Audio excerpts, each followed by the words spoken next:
দর্শক আমন্ত্রণ, চ্যানেল 24 নিয়মিত আয়োজন ইস্পাহানি মির্জাপুর মুক্তবাকে আপনাদের স্বাগত জানাচ্ছি। আমি ফারাবি হাফিজ। প্রিয় দর্শক, আমরা আজকে আলোচনার বিষয়বস্তু ঠিক করেছি চলমান রাজনীতি, কিন্তু মূলত আমরা আলোচনা করতে চাই, আপনারা জানেন যে বাংলাদেশের 35টি স্বায়ত্তশাসিত বেসরকারি সরকারি বিশ্ববিদ্যালয়ে সেই কার্যত অচল অবস্থা, শিক্ষকদের আন্দোলন, শিক্ষার্থীদের আন্দোলন, পাল্টাপাল্টি। আমরা সেটি নিয়েই মূলত আলোচনায় আলোকপাত করতে চাই। আমাদের সাথে যারা আলোচক হিসেবে উপস্থিত রয়েছেন আমরা পরিচয় করিয়ে দিই। অধ্যাপক জনাব মেজবা কামাল, উপাচার্য রয়্যাল বিশ্ববিদ্যালয়, রয়েছেন জনাব Syed Ishtiaq Reza, editor in chief Dhaka journal, এবং অনলাইনে আমাদের সাথে যুক্ত আছেন জনাব গোলাম মর্তজা, তিনি সিনিয়র সাংবাদিক। তিনজনকে স্বাগত জানাচ্ছি। আমি এটি দিয়েই শুরু করি। আমরা ছাত্রদের আন্দোলন দিয়ে শুরু করতে চাই। কোটা যেই আন্দোলন অনেক ধারাবাহিকভাবে চলে আসলো, 2018 সালে যেটি আবার বাতিল হয়ে গেল, যে কোনো কোটা থাকবে না, সেটিও এক ধরনের বলা হচ্ছিল যে এটা একটা আবেগ নিঃসৃত এক ধরনের সিদ্ধান্ত। কারণ যারা আন্দোলন করছিলেন তাদেরও একরকমের কথাই ছিল এরকম যে আমরা পুরোপুরি বাতিল চাই না, আমরা সংস্কার চাই। আন্দোলনের বিষয়বস্তুটাও ওইরকমই ছিল।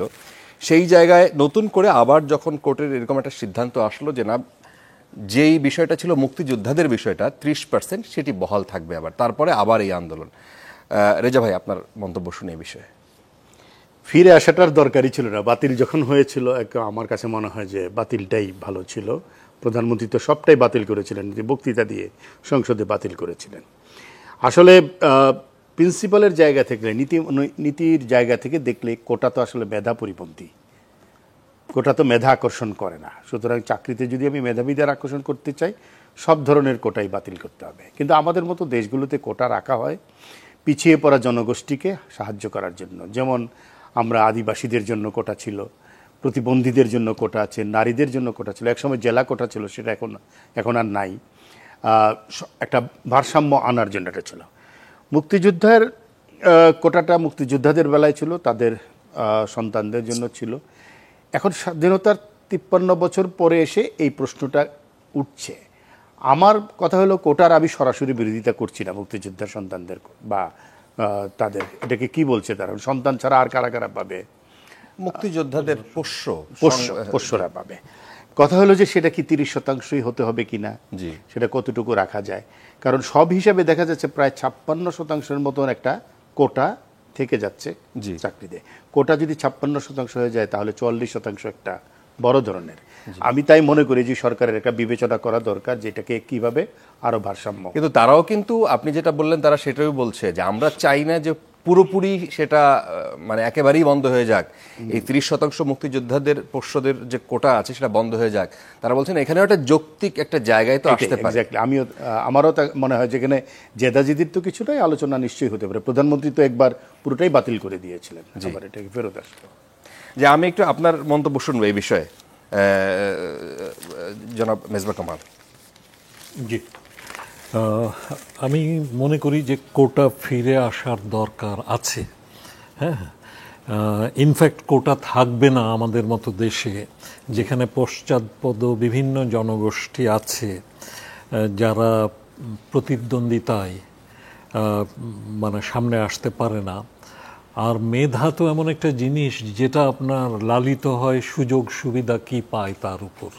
হ্যাঁ, ধরুন পার্বত্য চট্টগ্রামের গহীন পাহাড়ের যে ছাত্রটা বড় হয়ে উঠছে, ছাত্র বা ছাত্রী, সে আপনার কি স্কুল পাচ্ছে, স্কুলে কি সুযোগ সুবিধা পাচ্ছে, কি শিক্ষক, কি মানের শিক্ষক মণ্ডলী পাচ্ছে। আমি সেখানকার শিক্ষকদের খাটো করছি না, কিন্তু বাস্তবতা হচ্ছে যে আপনি ঢাকার সেন্ট জোসেফ স্কুলে, হ্যাঁ, সেখানে সে কাঠামোটাই তৈরি হয়নি। তো কাজেই আপনার মেধা তৈরি তো হয় সুযোগ সুবিধা ইত্যাদি অনেক কিছুর উপরে। কাজেই সব কিছু মিলিয়ে আপনার আমাদের মতো দেশে কোটার খুব দরকার আছে। তো সেই ক্ষেত্রে আমি একমত। যারা আন্দোলন করছিলেন কোটার সংস্কারের বিষয়ে যারা আন্দোলন করছিলেন, তারাও কিন্তু আপনার সাথে এই বিষয়টাও একমত যে যখন আগে এই বিষয় নিয়ে আলোচনা হয় তখন নারী এবং উপজাতি এই দুটো বিষয়ে বিশেষ বিবেচনা সবসময় দাবি, তারা প্রতিবন্ধীও লাগবে, প্রতিবন্ধীদের কথাও বলেছেন। কিন্তু মুক্তিযোদ্ধার একাই তারা 30% কোটা তারা অ্যাভেল করে, এইটা একটা বড় রকমের বৈষম্য তারা স্টিল বলে যাচ্ছেন। এই বিষয়টাকে আপনি একমত তাদের সাথে? শুনুন, আমি নির্দিষ্ট মানে একেবারে সুনির্দিষ্টভাবে বলছি যে আমি মনে করি যে মুক্তিযোদ্ধা পরিবারের যারা সদস্য, মানে ধরুন মুক্তিযোদ্ধার নাতি নাতনি বা এই পর্যায়ে তো এখন বিষয়টা, জি তো তাদের জন্য আপনার একটা কোটা অবশ্যই থাকা উচিত। জি হ্যাঁ, কিন্তু সেই কোটাটা 30%ই হতে হবে এমন কোনো দরকার আসলে নাই। হ্যাঁ, এবং সেটা কত আপনার পার্সেন্ট রাখা যেতে পারে?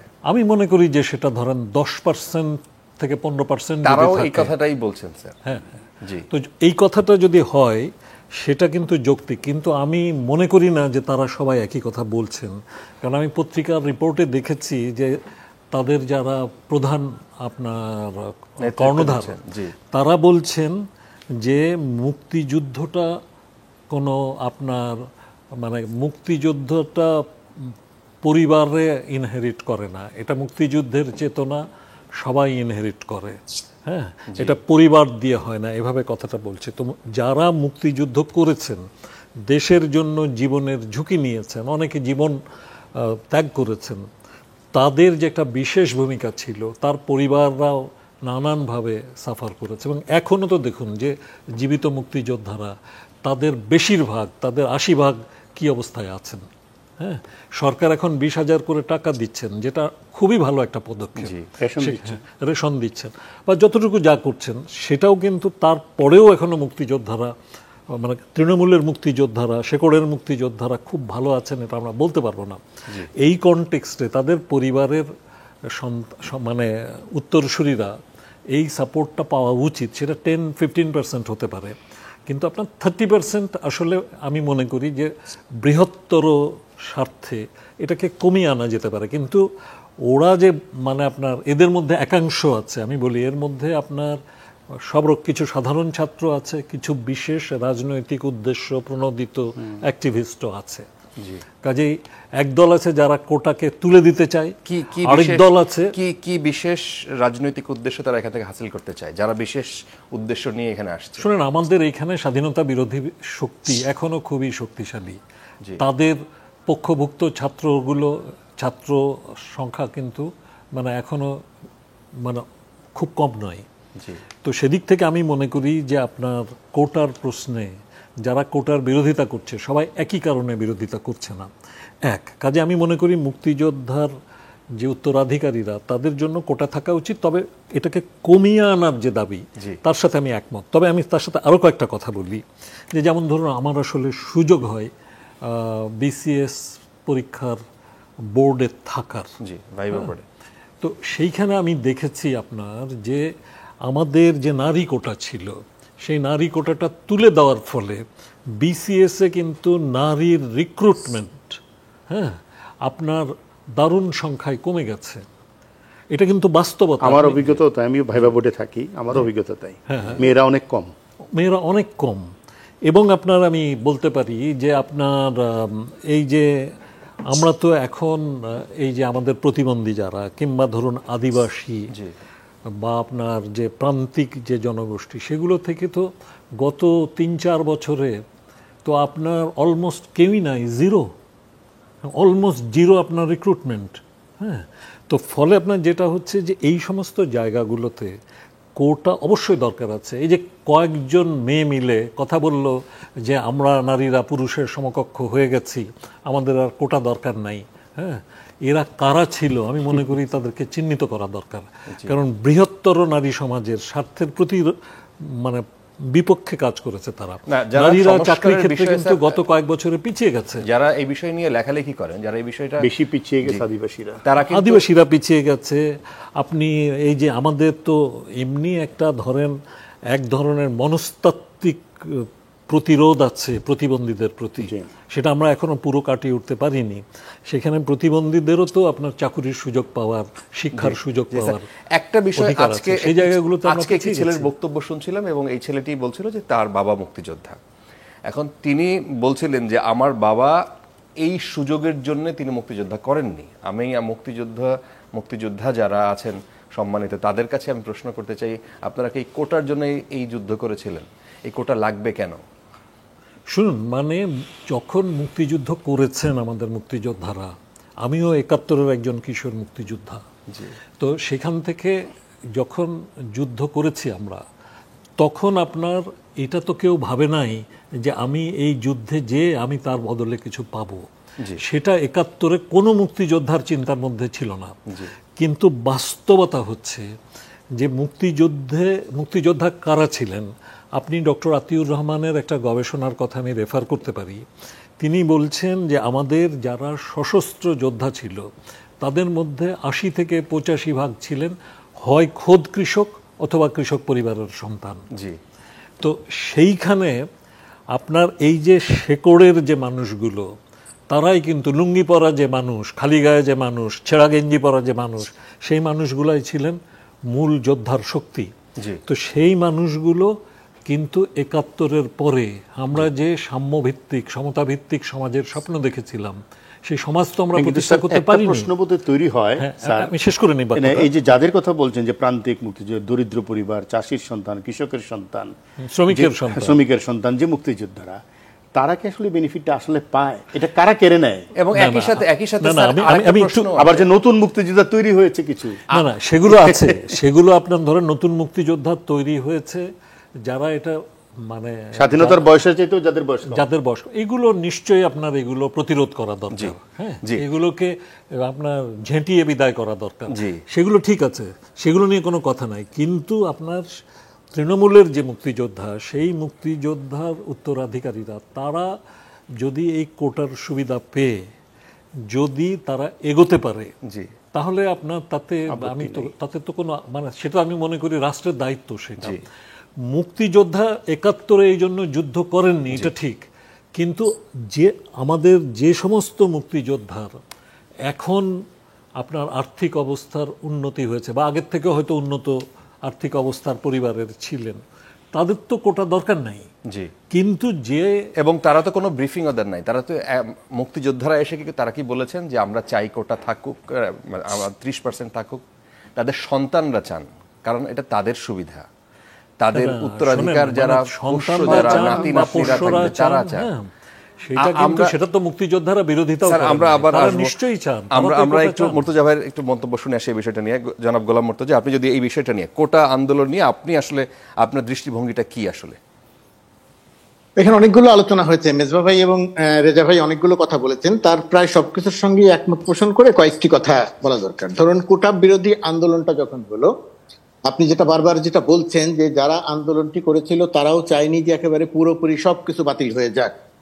আন্দোলনের একটা পর্যায়ে এসে যখন সমস্ত কোটা বাতিল করা হলো, প্রধানমন্ত্রী যখন এটাকে বাতিল করে দিলেন, তখন কিন্তু আজকে যে কথাগুলো আলোচনা হচ্ছে বা মেজবা ভাই যে কথাগুলো বলছেন, কোটা বিরোধী আন্দোলন যারা করেছিলেন তারা খুশি হয়েছিলেন, তারা বিজয় মিছিল করেছেন, কিন্তু এই কোটার যে কিছু অংশ থাকা দরকার, সেই আলোচনাটা কিন্তু জোরালোভাবে বাংলাদেশের কোনো জায়গা থেকে ওঠে নাই।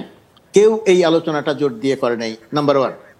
নাম্বার 2, যখন এই কোটাটা বাতিল করা হলো, তখন আসলে এটা আন্দোলনটা হয়েছিল, একটা জোরালো অবস্থান তৈরি হয়েছিল, সেই কারণে এক ধরনের আমার কাছে মনে হয়েছে রাগ, ক্ষোভ বা বিক্ষুব্ধ হয়ে এটা বাতিল করে দেওয়া হলো। সেই সময় যেটা কি দরকার ছিল, সেই সময় একটা কমিশন গঠন করা দরকার ছিল। কোটা পুরোপুরি বাতিল হবে, আংশিক বাতিল হবে, কিভাবে বাতিল হবে, সেই কমিশন গঠন করা যদি হতো, তাহলে পুরোপুরিভাবে এই কোটাটা বাতিল হতো না। পার্বত্য চট্টগ্রামের পাহাড়িরা বা অন্যান্য যে সমতলের যারা আদিবাসী, তারা, এদের জন্য অবশ্যই কোটা থাকা দরকার ছিল। প্রতিবন্ধীদের জন্য একটা কোটা থাকা দরকার ছিল, নারীদের জন্য অবশ্যই থাকা দরকার ছিল, কমে আসতে পারতো। কিন্তু প্রশ্নটা আসলে কোন জায়গাতে? মূল প্রশ্নটা জায়গাতে যুক্তি, ইমোশন যেটা এক হয়ে গেল এবং কোটার পক্ষে যুক্তি দেওয়ার যুক্তি অনেক কমে গেল। সেটা হচ্ছে মুক্তিযোদ্ধার নাতি নাতনি সহ পোষ্যদের জন্য 30% কোটা। প্রথমত কথা, আমরা মুক্তিযোদ্ধার সঠিক কোনো তালিকা আজকে পর্যন্ত করতে পারি নাই, 1 নাম্বার। 2 নাম্বার, এই গত কয়েক বছরে মুক্তিযোদ্ধাদের তালিকা করতে গিয়ে রাজাকার আর মুক্তিযোদ্ধা মিলিয়ে মিশিয়ে আমরা একটা হযবরল অবস্থা তৈরি করেছি, অর্থাৎ তালিকা করতে ব্যর্থ হয়েছি। দ্বিতীয়ত কথা, নতুন এবং ভুয়া মুক্তিযোদ্ধা তৈরি হয়েছে। এই মূলত বাংলাদেশে কোনো গবেষণা নাই, কেউ কোনো গবেষণা করেন নাই যে মুক্তিযোদ্ধাদের পোষ্যরা যে কোটার সুবিধা পাচ্ছে প্রকৃত মুক্তিযোদ্ধাদের পোষ্যরা কত পাচ্ছে? মেজবা ভাই যে কথাটি বলছেন যে তৃণমূলের মুক্তিযুদ্ধ তো আসলে কৃষকই করেছিলেন, মূলত সামনের সারির মুক্তিযোদ্ধা তো কৃষকই ছিলেন, দরিদ্র নিপীড়িত মানুষই তো ছিলেন। ওই যে খালি গায়ে রাইফেল হাতে যে মাঝে মধ্যে দুই একটা ছবি দেখা যায়, এরাই ছিলেন সামনের সারির সম্মুখ মুক্তিযোদ্ধা। এই যে মুক্তিযোদ্ধারা, এদের সন্তানদের কথা, এদের পোষ্যদের কথা, এদের নাতি নাতনিদের কথা আমরা যে বলছি, মেজবা ভাই যে বলছেন বা রেজা ভাই অন্যরা যারা বলছেন, কেউ কি কোনো গবেষণা করে দেখিয়েছে? কেউ কাছে কি কোনো পরিসংখ্যান আছে যে এই প্রান্তিক মুক্তিযোদ্ধাদের সন্তানরা, তাদের পোষ্যরা কতজন বিসিএস এর এই কোটায় সুযোগ পায়, সরকারি চাকরির এই জায়গাটিতে সুযোগ পায়? কেউ এই গবেষণাটা করেন নাই। সুতরাং আমরা যখন কথা বলার সময় তৃণমূল মুক্তিযোদ্ধাদের নিয়ে কথা বলবো, আর বাস্তবে একটা টাউট বাটপার সচিবরা যেরকম ভুয়া মুক্তিযোদ্ধা প্রমাণ হওয়ার পরেও তাদের কোনো শাস্তি হয় নাই, এই রাষ্ট্র তাদের কোনো শাস্তি দিতে পারে নাই, একই রকম ভাবে এই এই এই শহরের শিক্ষিত শ্রেণী, এটার মধ্যে একটা টাউট বাটপার শ্রেণী মুক্তিযোদ্ধার সার্টিফিকেট জোগাড় করেছেন।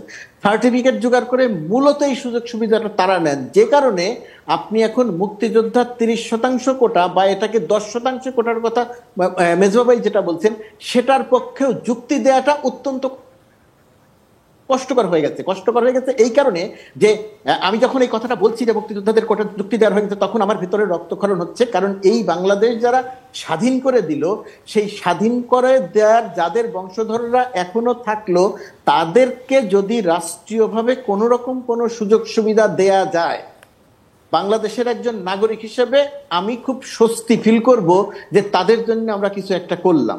অবশ্যই মুক্তিযোদ্ধারা মুক্তিযুদ্ধ করার সময় এটা চাননি, কিন্তু এখন প্রশ্নটা হচ্ছে যে আমরা পুরো জাতি মুক্তিযোদ্ধাদের পুরস্কৃত করার জন্য অথবা তাদের পাশে দাঁড়ানোর জন্য সুযোগ সুবিধা দেওয়ার জন্য কোটা দিল, চাকরির সুবিধা দিল, নানাবিধ সুবিধা দিল, আর এটা বঞ্চিত হয়ে গেল শহরে কিছু টাউট বাটপার, সুযোগ সুবিধা নিয়ে নিল শহরে কিছু টাউট বাটপার। তাহলে খুব স্বাভাবিকভাবে এই প্রশ্ন আসে যে আদৌ এই কোটার দরকার আছে কিনা। আমি মনে করি যে এই যে আমরা এখন যে কথাগুলো বলছি, কোটা দরকার আছে, আদিবাসী দরকার আছে, নারী দরকার আছে, প্রতিবন্ধী দরকার আছে, মুক্তিযুদ্ধ দরকার আছে, হয়তো বা কিছু অংশ থাকতে পারে, কিন্তু এটার জন্য একটা মানে সত্যিকার অর্থেই যারা নির্মোহভাবে কাজ করতে পারবে, সেরকম নির্মোহ কিছু মানুষকে দিয়ে একটা কমিশন গঠন করা দরকার। এখন সেই কমিশন গঠন করে একটা সিদ্ধান্ত নেওয়া দরকার যে কোটার বিষয়টি কি হবে। এখানে একটি রাজনৈতিকভাবে, একটি হচ্ছে আন্দোলন হয়েছে, রাজনৈতিকভাবে বাতিল করা হয়েছে, এখন আদালত বলছে যে কোটা আবার ফিরে আসবে। এই যে ফিরে আসে একটা হযবরল অবস্থা, আদালতের সিদ্ধান্ত নিয়ে আমার কোনো বক্তব্য নাই, তারা বলেছেন সেটা তারা তাদের বিবেচনায় থেকে কথা বলেছেন, কিন্তু আমার কাছে যেটা মনে হয় এইরকম একটা অবস্থার মধ্যে একটা রাষ্ট্র চলতে পারে না।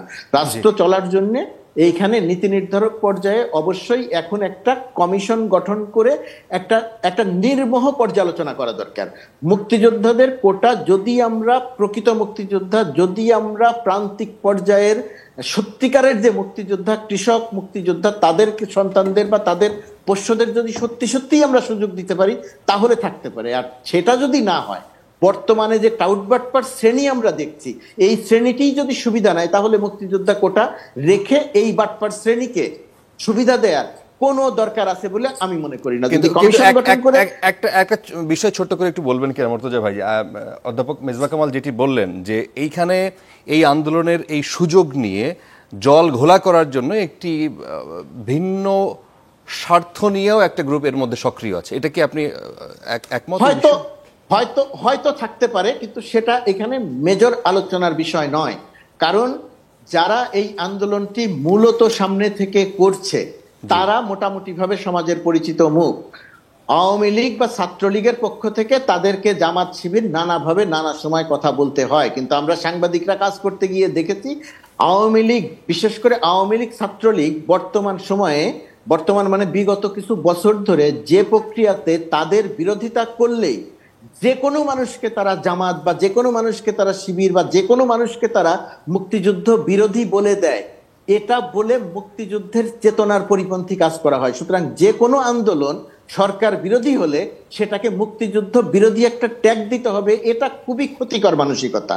থাকতে পারে তার সঙ্গে মুক্তিযুদ্ধ বিরোধী কিছু লোক গিয়ে যুক্ত হয়েছে, কিন্তু তারা আন্দোলনের মূল শক্তি নয়, এটা আমাদের বিবেচনা করতে হবে।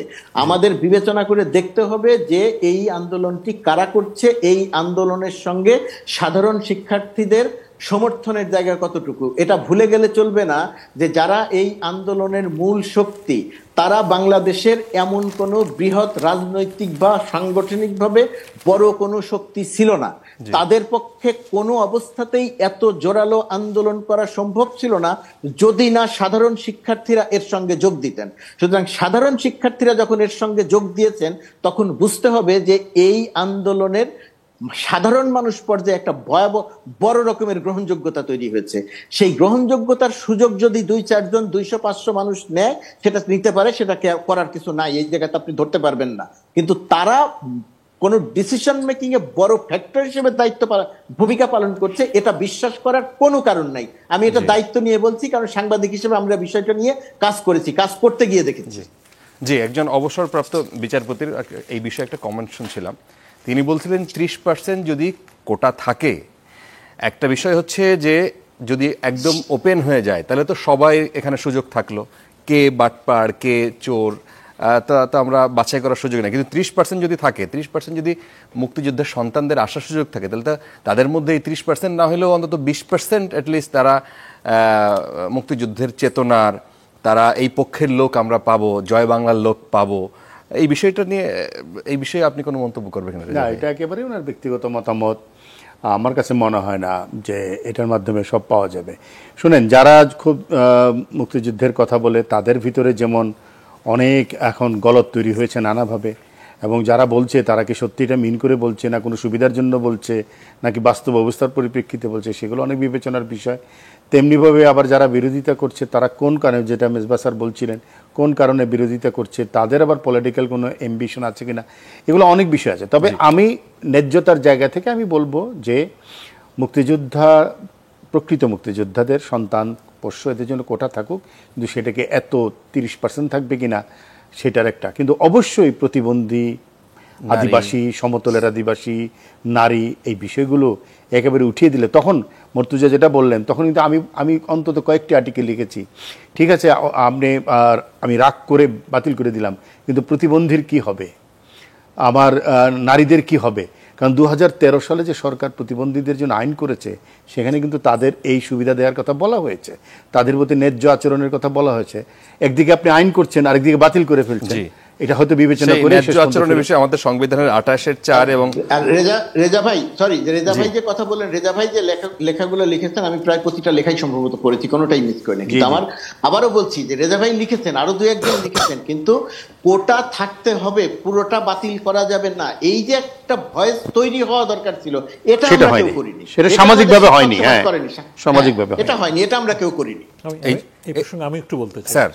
জি, খুব কম করে আমাদের একটু বিরতি সময়। না, আমি ওই কথাটা বলতে চাই যে আসলে যখন কোটা বাতিল হলো, তখন এভাবে বাতিল হওয়াটা যে ন্যায়সঙ্গত হয়নি, সে কথাটা কিন্তু আমিও মানে কোনো টক শোতে বলার চেষ্টা করেছি। হ্যাঁ, কিন্তু এটা ঠিক, আমি মর্তুজা ভাইয়ের সাথে একমত যে এটা নিয়ে যে একটা কালেকটিভ ভয়েস তৈরি হওয়া, হ্যাঁ, যেটা একটা সমাজের ভয়েস হিসাবে প্রতিনিধিত্ব করতে পারে, এরকম কিছু তৈরি করা যায়নি।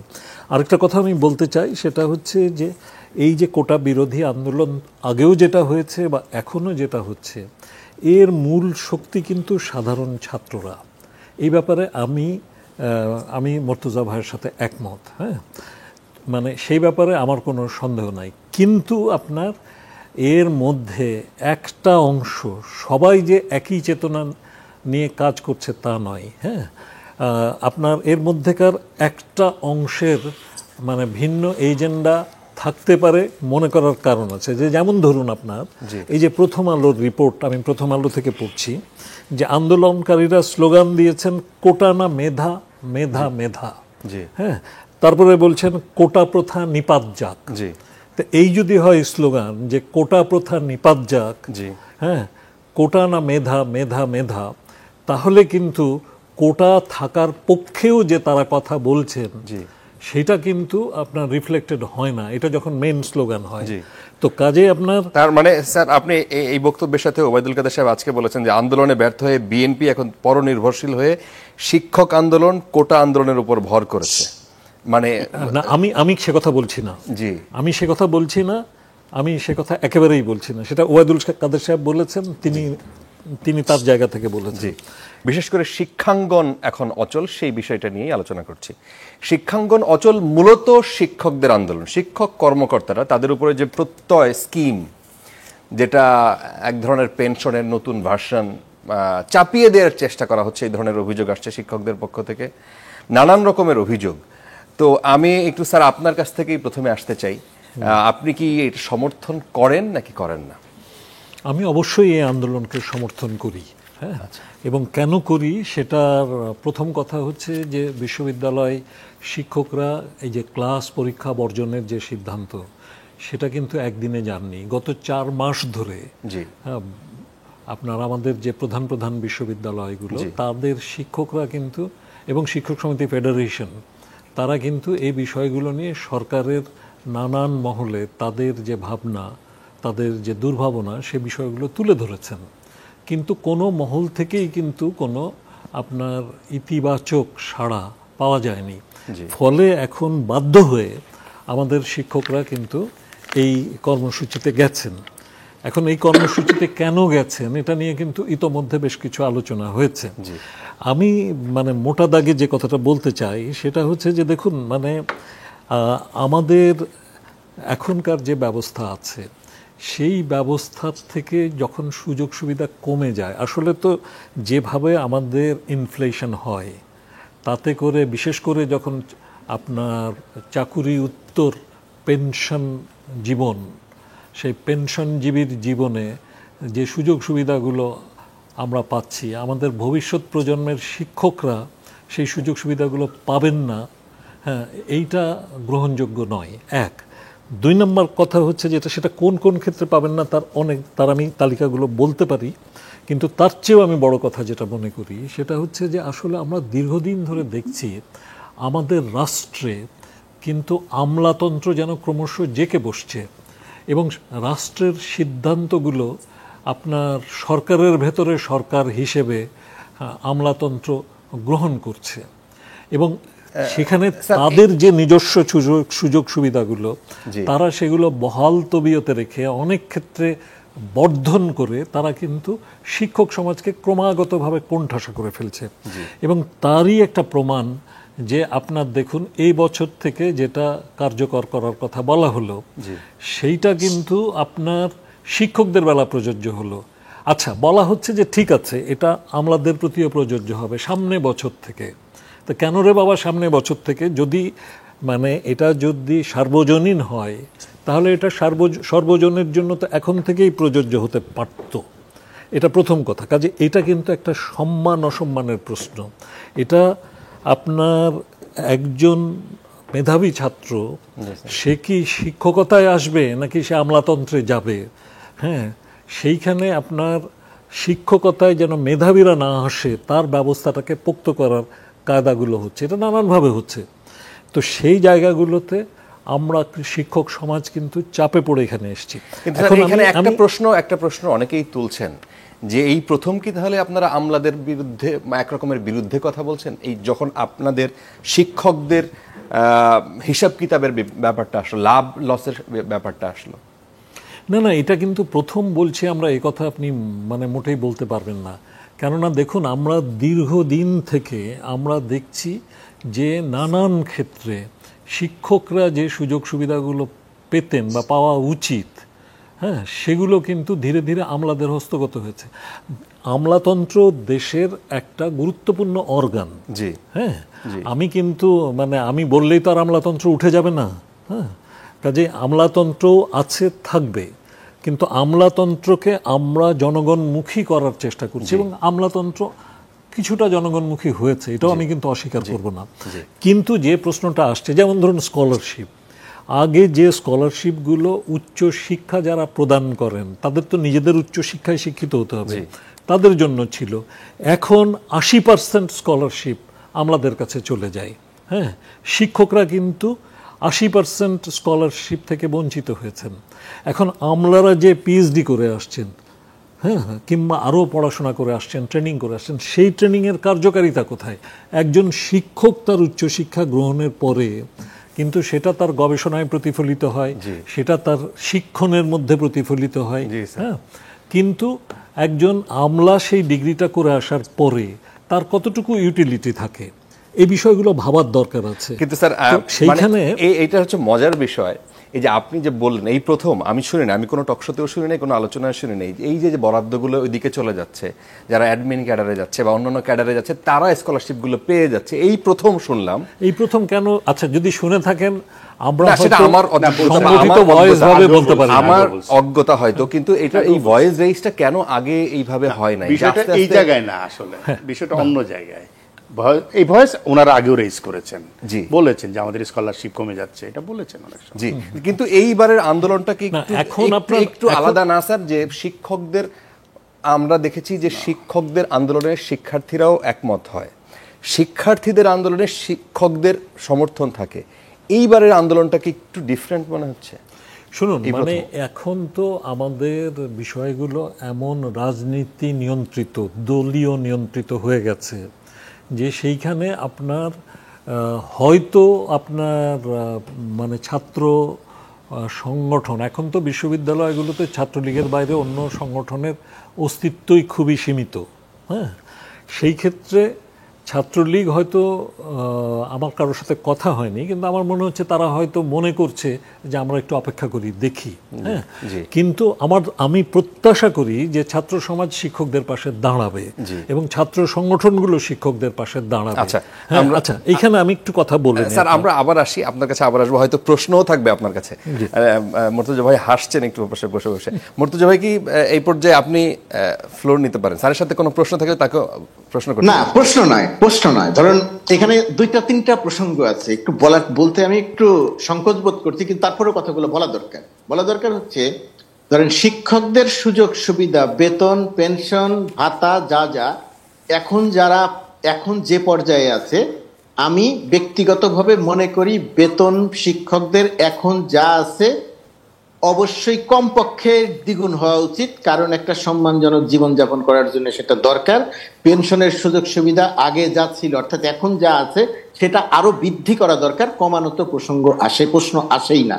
প্রত্যয় পেনশন স্কিমে যদি কমে যায় অবশ্যই এটার বিরোধিতা করতে হবে, বিরোধিতা করে এটা করতে, এটা নিয়ে কোনো সন্দেহ নাই আমার কাছে। কিন্তু আমার প্রশ্নটা হাসছি অন্য কারণে, অন্য জায়গাতে হাসছি এইটাই যে আপনি এখানে 2-3টা প্রসঙ্গ বলেন। একটি বললেন যে শিক্ষকদের আন্দোলন নে ছাত্ররা থাকে, ছাত্রদের আন্দোলনে শিক্ষার্থীরা।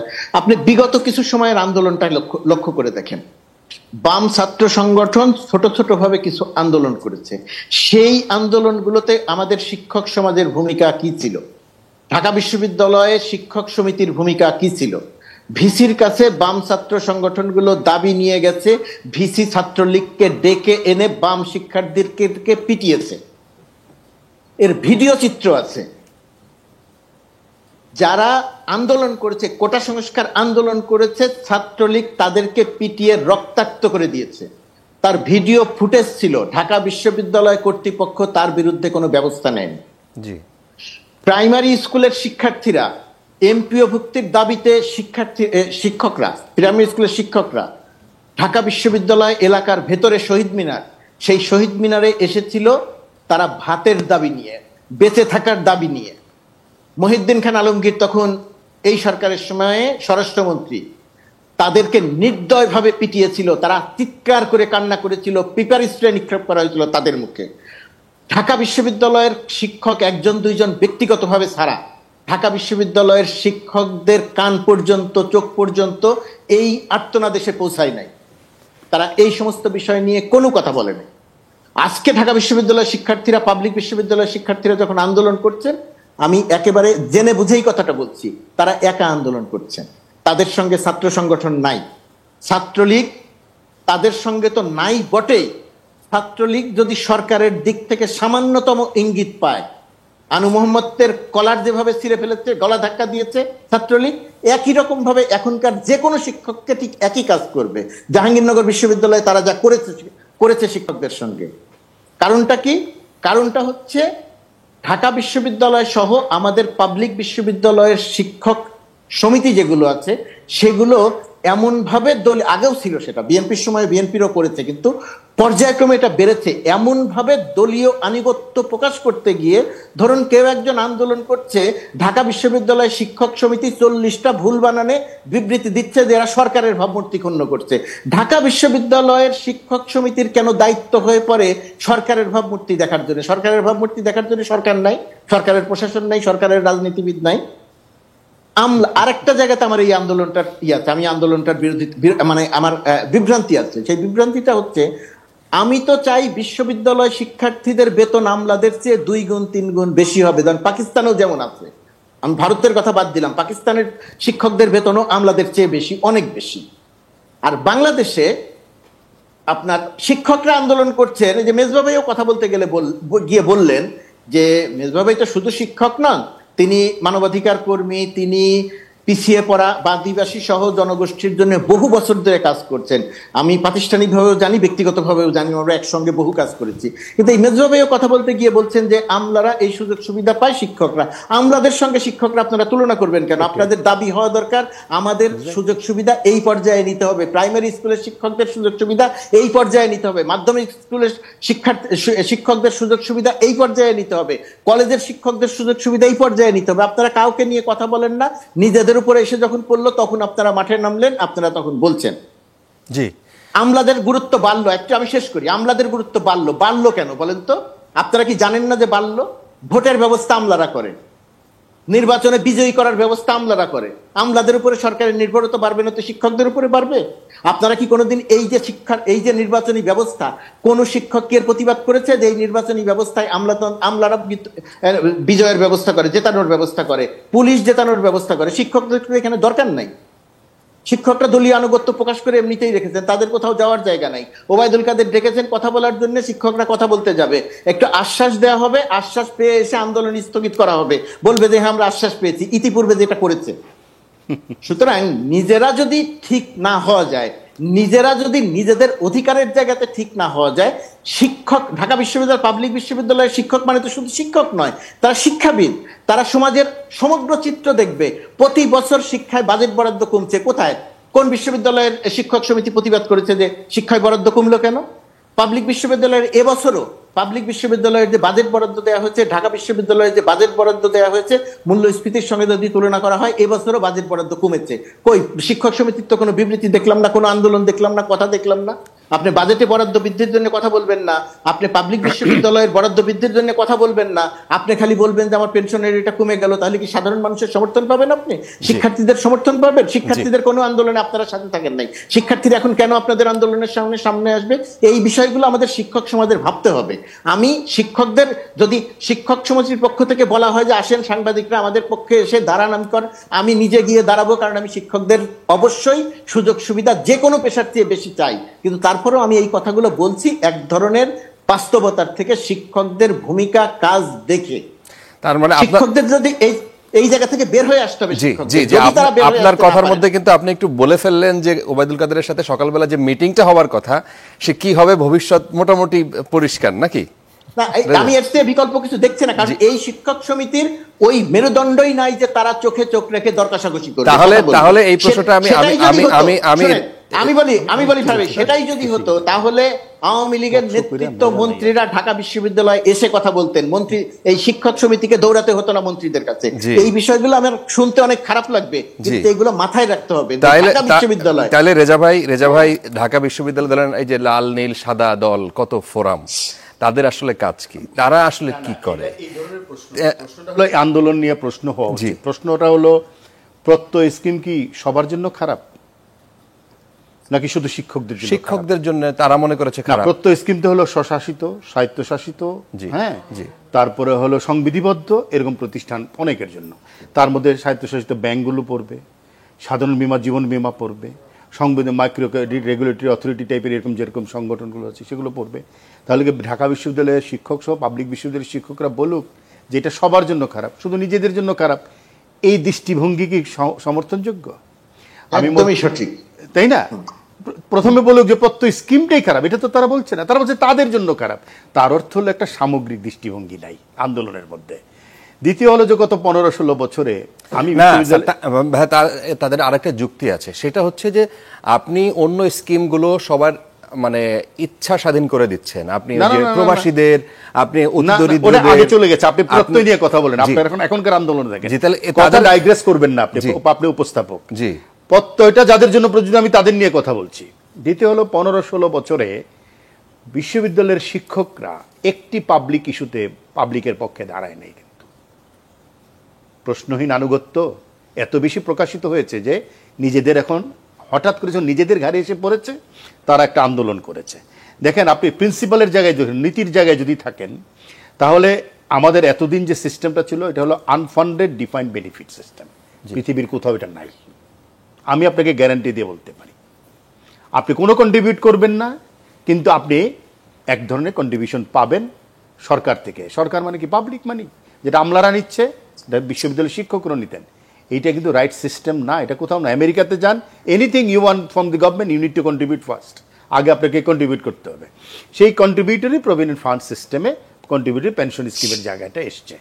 আপনি এটার প্রিন্সিপালের জায়গায় আপনি হলে অ্যাকসেপ্ট করছেন না, তাহলে আপনাকে বলতে হবে যে আমি কন্ট্রিবিউট করতে রাজি না। এখানে দেখেন ভালো কি মন্দর চাইতে 10%, আপনি 10% দিবেন, রাষ্ট্র 10% দিবে, তার উপরে ইন্টারেস্ট কাউন্ট হবে। এটাই আধুনিক পদ্ধতি। ভারতে এই প্রথা, আমেরিকাতে এই প্রথা, ইউরোপে এই প্রথা। আমরা যে আনফান্ডেড ডিফেন্স সিস্টেম ব্রিটিশ আমল থেকে রেখে দিয়েছি, খোদ ব্রিটেনে এটা এখন নাই। কিন্তু মানে সরকার 5% করে দিয়ে যাবে। সরকার কার টাকা দেয়? পাবলিক টাকা দেয়। আপনি যে এতদিন নিয়েছেন, আমলারা যে নিয়েছে, মর্তুজার সাথে আমি একমত, এইটাই অনৈতিক হয়েছে। কিন্তু শিক্ষকদের বেতন আপনি অনেক বাড়ান, বেশি বাড়ান প্রাইমারি স্কুলের টিচারদের, বেশি করে বাড়ান আপনি মাধ্যমিক স্কুলের, কলেজের। কারণ ওখানে যদি ভিত্তি ঠিক থাকে, তাহলে কিন্তু আপনার উপরের দিকে ভালো ছাত্র, ভালো মেধা ইত্যাদি পাবেন। আপনি তো মেধার জায়গায় আসলে চর্চাই করেন নাই। আপনি পাবলিক বিশ্ববিদ্যালয়গুলোর ভূমিকা, বিশেষ করে শিক্ষার্থীদের বিষয়ে, শিক্ষার বিষয়ে আপনি দেখতে পাচ্ছেন একেবারে ভিজিবল না, দৃশ্যমান না। কিন্তু বরং দৃশ্যমান কি? উপাচার্যদের, পাবলিক বিশ্ববিদ্যালয়ের উপাচার্যদের নানা অনাচার অনেক বেশি দৃশ্যমান। আমি শিক্ষক সমিতিগুলো এক একটা পরিণত হয়েছে একেবারে ধরেন যে ঘাট শ্রমিকদের আন্দোলনের মতন করে, তারা নানা ধরনের কথাবার্তা বলে। একটা পাবলিক ইস্যুতে তো আমি তাদেরকে দেখতে পাচ্ছি না। মেধার কথা বলছেন, খোদ স্যার বলুক, বিশ্ববিদ্যালয় এখন যে প্রক্রিয়া শিক্ষক নিয়োগ হয়, এটাকে মেধা আকর্ষণ করে কিনা, সত্যি সত্যি মেধাবীরা সেখানে যেতে পারে কিনা। অনেক আগে থেকে যে টার্গেট করা হয় ভোটার, সেটাই কিন্তু নিয়োগ প্রাপ্ত হচ্ছে এই জায়গায়। সুতরাং সংস্কারের জায়গায় গেলে আপনাকে অনেকগুলো ইস্যু চিন্তা ভাবনা করতে হবে। আমি মনে করি প্রত্যয় স্কিমের ব্যাপারে প্রথম খোলাসা করা দরকার এই পাবলিক বিশ্ববিদ্যালয়ের শিক্ষকদের, যেটা আমাদের জন্য না, পুরো জাতির জন্য খারাপ। এই নৈতিক জায়গাটা এস্টাবলিশ করা দরকার। আচ্ছা, কারো জন্য থাকবে, শুধু আমার বেলায় এসে আমি বলবো যে না, এটা আমার জন্য খারাপ হয়েছে। আচ্ছা, এই দৃষ্টি পাবলিকের যখন ঘাড়ে পড়েছে তখন বলছে। জি জি জি মর্তুজা, আমি 30 সেকেন্ডে খালি একটা কথা শেষ করি। আমি আরেকটা জিনিস বলি, যেটা এই আন্দোলনের আরেকটা বিভ্রান্তি। মানে সিদ্ধান্তটা নিয়েছে সরকার, বর্তমান সরকার। আমলাতন্ত্র হয়তো প্রভাবিত করেছে, বাট সিদ্ধান্তটা সরকারের। শিক্ষকরা আন্দোলন করছে আমলাদের বিরুদ্ধে, সরকার বিষয়ে তাদের কোনো বক্তব্য নেই। না, তারা বলছে আন্দোলন সরকারের বিরুদ্ধে না। হ্যাঁ, সিদ্ধান্তটা কি সরকারের? তো সিদ্ধান্ত আমলারা কোনো সিদ্ধান্ত নেয় নাই, আমলারা সরকারকে দিয়ে সিদ্ধান্তটা নিয়েছে। আমি কোনো অঙ্কে যাব না, বললাম অঙ্কের হিসাবে আপনি অনেক কিছু অঙ্ক দেখাতে পারবেন, ভালো মন্দ ইত্যাদি। আমি অঙ্কে যাচ্ছি না, অঙ্কে যাওয়ার প্রয়োজনও নাই। কিন্তু contributory pension scheme is the most modern system, prevailing system enter ওয়ার্ল্ডে। অধ্যাপক মেজবা কামাল। জি, মানে অনেকগুলো প্রসঙ্গ আসলো। হ্যাঁ, আমি প্রথমত যেটা বলি সেটা হচ্ছে যে প্রত্যয় স্কিম নিয়ে আপনার বিশ্ববিদ্যালয় শিক্ষক সমিতি ফেডারেশন যে অবস্থানটা নিয়েছে, তারা কিন্তু একটা ঢাকা বিশ্ববিদ্যালয় শিক্ষক সমিতি 5 সদস্যের একটা কমিটি করেছিল। সেই কমিটি বিশ্ববিদ্যালয়ের কনটেক্সটে কি বর্তমান সুযোগ সুবিধা আছে এবং প্রত্যয় স্কিমে কি দেওয়া হবে বা হবে না, সেই বিষয়টা তুলনামূলকভাবে আলোচনা করে তারা যা ফাইন্ডিংস পেয়েছে তার ভিত্তিতে কর্মসূচি দিয়েছে। তেমনিভাবে এটা প্রত্যাশিত যে অন্যান্য যে সমস্ত স্বায়ত্তশাসিত বা আধা স্বায়ত্তশাসিত প্রতিষ্ঠান আছে, তারা তাদের যে আপনার এক্সিস্টিং পেনশন সিস্টেম সবার আছে কি নাই আমি তাও জানি না। হ্যাঁ, তো সেই জায়গায় তাদেরটা নিয়ে তাদের নিজেদের কনটেক্সটে তারা আলোচনা করে তারা তাদের বক্তব্য নিয়ে সামনে আসবে, তারপরে হয়তো একটা বৃহত্তর পেশাজীবী ঐক্য গড়ে উঠতে পারে। হ্যাঁ, এইটা এখন ধরেন মানে আরও যে 50 রকমের প্রতিষ্ঠান আছে তাদের সবারটা তো স্টাডি শিক্ষক সমাজের পক্ষ থেকে করা হয়নি। হ্যাঁ, বা সেটা করাও কতখানি সম্ভব, কারণ সেটা আমি জানি না। তো এটা একটা দিক। 2 নম্বর দিক যেটা আমি বলবো যে দেখুন আসলে মানে কন্ট্রিবিউটরি যে আপনার সিস্টেমের কথা আমাদের রেজা ভাই বললেন, সেই ব্যাপারে আমি মনে করি যে মানে এই কথাটা হয়তো মিসলিডিং হতে পারে। শিক্ষকরা কি কন্ট্রিবিউট করেন না? কন্ট্রিবিউট তো করেন, কারণ শিক্ষকরা ট্যাক্স দেন। হ্যাঁ, আমরা তো ট্যাক্স দিই। এমনকি শুধু আমি আপনাদেরকে বলি যে আমরা যে ধরেন পরীক্ষার হলে যে ডিউটি করি কিংবা আমরা যে খাতা দেখি তার উপরেও আমাদের কাছ থেকে ট্যাক্স কেটে নেওয়া হয়। হ্যাঁ, তো এরকম আপনার মানে ফলে আমরা তো কন্ট্রিবিউট করছি in the form of tax. হ্যাঁ, তো সেইখানে ট্যাক্স বাংলাদেশের প্রত্যেকটা শ্রেণী না সেটা দেয়, এবং কিন্তু আমাদের তো আপনি জানেন যে অনেকগুলো লেভেল আছে। বিভ্রান্তি আছে স্যার, একটু বলে নেই। বলা হচ্ছে কেটে নেওয়া হচ্ছে, এটা কেটে নেওয়া হচ্ছে না। আপনি কন্ট্রিবিউট করছেন, কেটে নেওয়া হচ্ছে না। এটা আপনি ফেরত পাবেন, কিন্তু ইন্টারেস্ট সহ ফেরত পাবেন। শুধু তাই না, ডাবল ফেরত পাচ্ছেন, কারণ রাষ্ট্র একই সমান দিচ্ছে আপনাকে। জি, আপনি 10% কাটছেন, আপনার কাছ থেকে রাষ্ট্র 10% দিচ্ছে, তার উপর ইন্টারেস্ট। আপনার কেটে নেওয়া হচ্ছে কোথায়? এটা তো রিইম্বার্স হবে। না আপনি এটা বলতে পারেন রেজা ভাই, কিন্তু আপনি বিশ্ববিদ্যালয়ের শিক্ষকদের বিশেষ করে মানে এখন থেকে যারা শুরু হবে এরা তো লেকচারার হিসেবে মূলত জয়েন করবে। আপনি লেকচারারদের বেতন স্কেল দেখেন, লেকচারারের বেতন স্কেল হচ্ছে বেসিক 22,000 টাকা।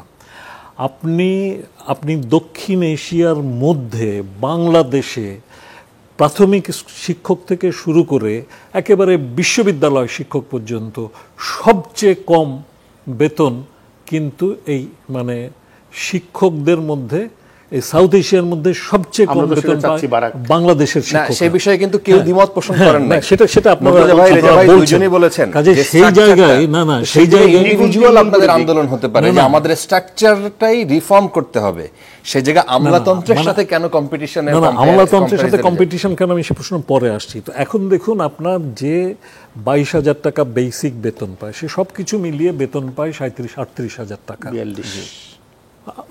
40-42 যায় না, আসলে 38 পায়। হ্যাঁ, তো এই যে ধরেন আপনার 38 থেকে 40 বেতন পায়, এর মধ্যে থেকে যদি 10% কাটা হয়, হ্যাঁ, তাহলে আপনার ঢাকা শহরে যে বাড়ি ভাড়া যেটা দিয়ে তাকে থাকতে হয়, তারপরে আপনার আসলেই তার সংসারই তো চলে না।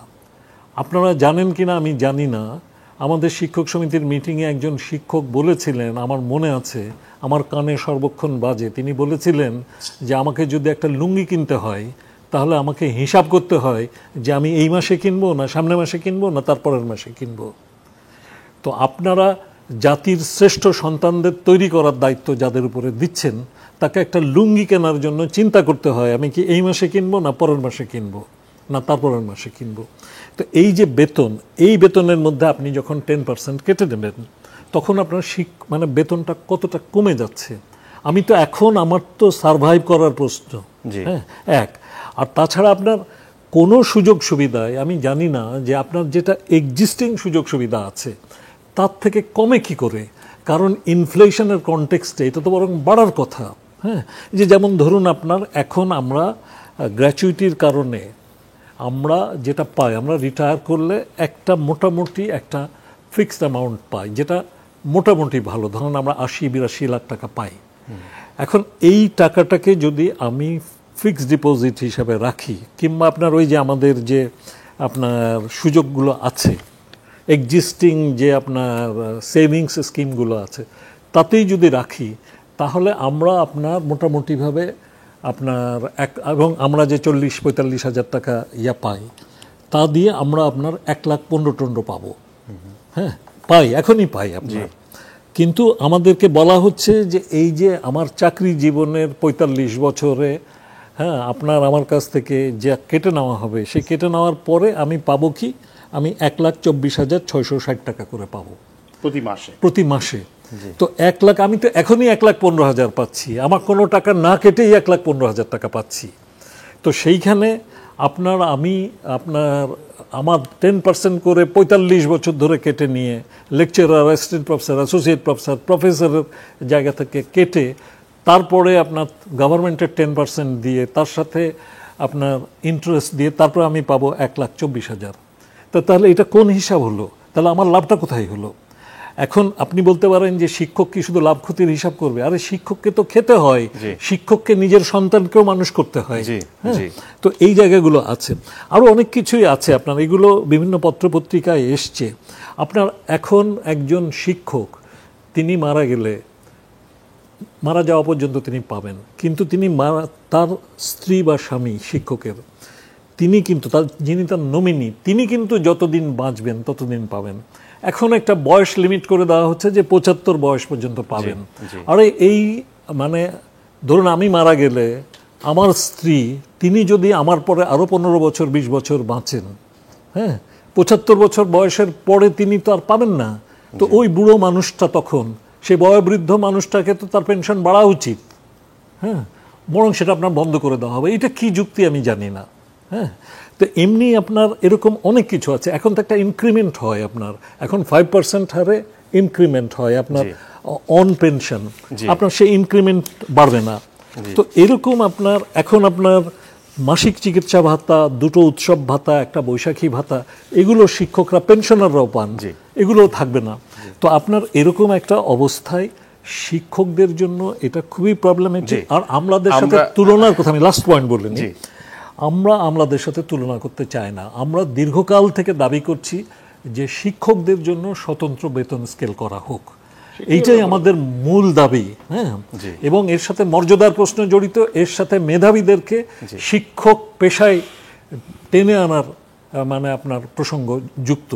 কিন্তু আপনার সেটা তো শোনাই হয় না, বরং আপনার এই সিদ্ধান্ত গ্রহণ প্রক্রিয়ায় তো শিক্ষকদেরকে যুক্ত করা হয় না। এই যে আপনার প্রত্যয়ে আমাদেরকে যুক্ত করে একটা ঘোষণা দিয়ে দেওয়া হলো, সরকারের আপনার কোন মহল থেকে শিক্ষকদের সাথে কনসালটেশন করার প্রয়োজন বোধ করেননি, করা দরকার ছিল না। তো আপনি যাদের জন্য ব্যবস্থা নিচ্ছেন তাদের সাথে আপনাকে কথা বলতে হবে না। আমি শুধু শিক্ষক বলছি না, আপনার ধরেন সবার সাথেই তো কনসালটেশন। আমার মনে হয় আপনার বক্তব্য পরিষ্কার। মুর্তজা ভাই, রেজা ভাই, স্যার, আপনাদের তিনজনকে অসংখ্য ধন্যবাদ। দর্শক, আপনারা এই আলোচনা শুনছিলেন, বাকি বিবেচনা আপনাদের হাতে।